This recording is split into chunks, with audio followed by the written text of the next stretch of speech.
Assalamualaikum warahmatullahi wabarakatuh.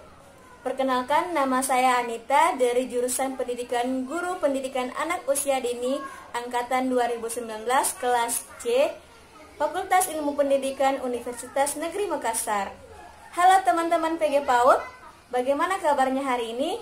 Semoga kalian tetap semangat, selalu sehat dan selalu dalam lindungan Allah Subhanahu wa taala.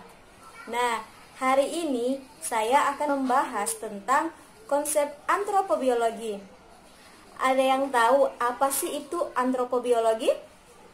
Bagaimana pengertian antropobiologi menurut para ahli? Kemudian bagaimana sih sejarah antropobiologi itu? Lalu apa tujuan dan manfaat antropobiologi ini? Penasaran? Saksikan video selanjutnya. Nah, sekarang kita akan membahas tentang konsep antropobiologi. Istilah antropobiologi saat ini rasanya belum banyak dikenal dalam dunia ilmu pengetahuan. Hal ini kemungkinan disebabkan tidak adanya bidang studi yang secara spesifik membahas tentang antropobiologi. Jadi, kalian para mahasiswa PG PAUD berbanggalah karena saat ini di jurusan kita sudah ada mata kuliah antropobiologi. Dalam ilmu pengetahuan tentang manusia, kajian yang selama ini yang dikenal hanyalah kata antropologi dan sosiologi. Salah satu kajian yang dipelajari sejak pendidikan menengah.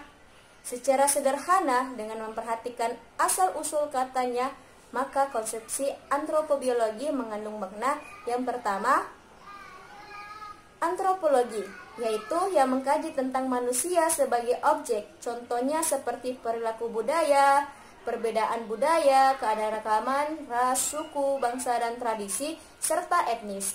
Yang kedua, biologis adalah ilmu yang mengkaji tentang kehidupan dan organisme hidup termasuk struktur, fungsi, pertumbuhan, genetika, evolusi, serta taksonomi manusia lainnya. Nah, sekarang kalian sudah paham tentang asal-usul kata antropobiologi, bukan? Sekarang, mari coba kita lihat bagaimana sih pandangan para ahli tentang antropobiologi ini. Yang pertama, pandangan menurut Pope yaitu sebagai dasar biologis yang membentuk perilaku manusia, termasuk dalam hal ini adalah revolusi paleoantropologi, psikologi, sosiologi, dalam usaha memahami sifat-sifat manusia. Selain itu, struktur otak dan cara manusia dalam berproduksi. Yang kedua, antropobiologi menurut Rice dan Molyneux menyebut istilah biontropi antropologi sebagai pengetahuan tentang metode, paradigma, dan teknik tentang manusia pada masa lalu melalui perubahan waktu yang terjadi. Kajian manusia meliputi umur, agama, seksualitas, dan paradigma budaya. Yang ketiga, pandangan dari Stein dan Rowe menyebut dalam istilah antropologi fisik sebagai suatu dinamika antar manusia dengan lingkungannya, terutama menyangkut proses logikal mengenai manusia dan evaluasi atau perubahan manusia dalam kehidupan. Itulah tadi beberapa pengertian antropobiologi menurut para ahli. Sebelum melangkah ke materi selanjutnya, saya ingin bertanya, apakah kalian masih semangat? Kalau masih semangat, mari kita melangkah ke materi selanjutnya. Kalau ada yang lelah, silahkan kalian cubit hidung teman kalian. Bercanda. Yuk sekarang kita coba lihat bagaimana sih sejarah antropobiologi.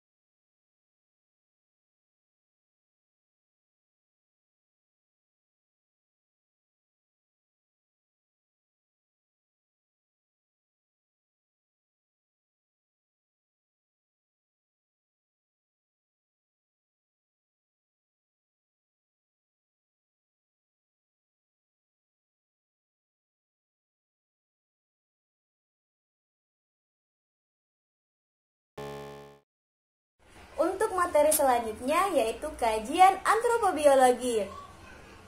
Antropobiologi atau fisik memfokuskan faktor biologis dan sosial yang mempengaruhi evolusi manusia dan primata lainnya, yang menghasilkan, mempertahankan, atau mengubah variasi genetik dan fisiologisnya.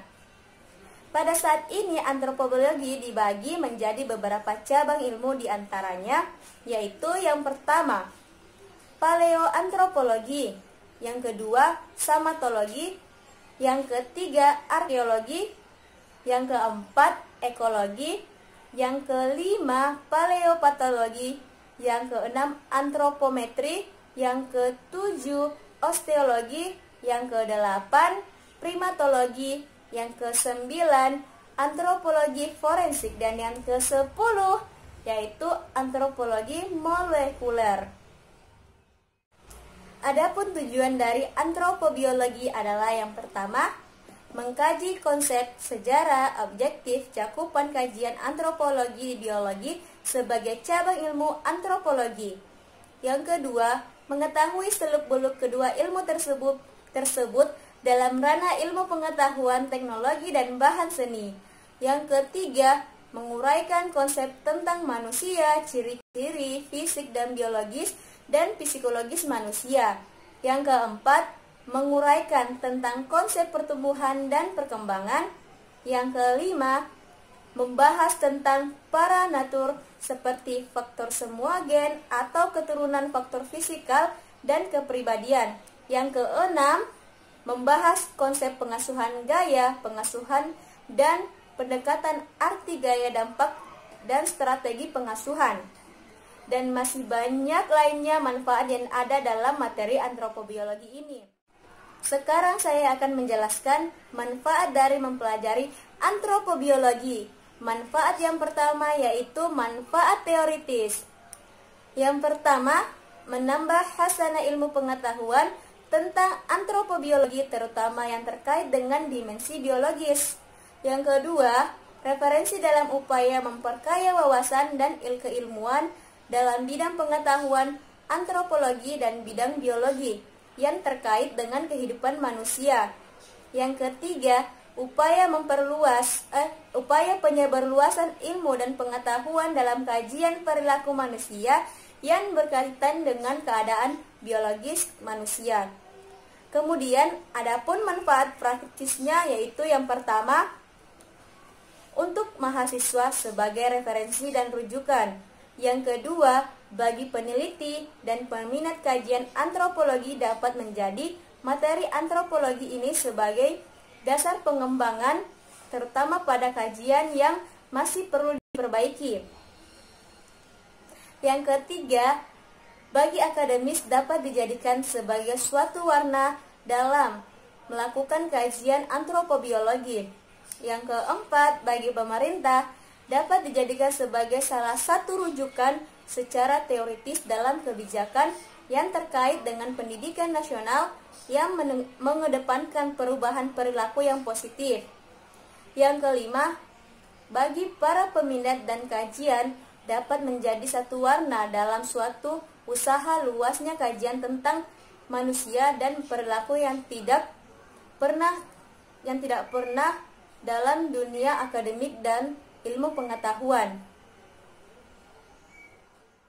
Itulah tadi materi tentang konsep antropobiologi. Sekarang, bagaimana teman-teman PG PAUD? Apakah kalian sudah memahami konsep dari antropobiologi itu sendiri? Apakah kalian sudah paham tentang pengertian, tujuan, serta sejarah dan manfaat dari antropobiologi ini? Mungkin hanya itu yang dapat saya sampaikan dan dapat saya jelaskan dari materi konsep antropobiologi. Kurang dan lebihnya mohon dimaafkan karena kesempurnaan hanya milik Allah Subhanahu wa taala dan kekurangan hanya milik saya semata. Saya akhiri dengan ucapan wabillahi taufiq wal hidayah. Wassalamualaikum warahmatullahi wabarakatuh.